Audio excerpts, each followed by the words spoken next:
जारा के धूप निया न निकलेला रूप हो। देखी जवानी कैसे रही गोरी चुप हो। तू बहिया में आब हमें न तर पाब, बदिल मिल गइल न मौका तू गवाव। करिल इंतजार ई दिल बेकरार बा, हो गइल तो से प्यार बा। ई दिल बेकरार बा, हो गइल तो से प्यार बा।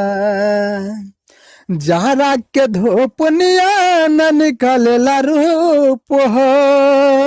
देखी जवानी कैसे रही गोरी चुप हो।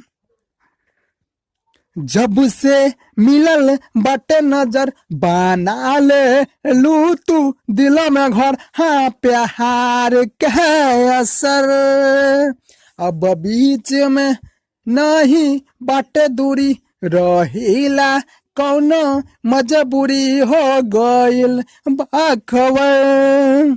जारा के धूप निया न निकलेला रूप हो। देखी जवानी कैसे रही गोरी चुप हो।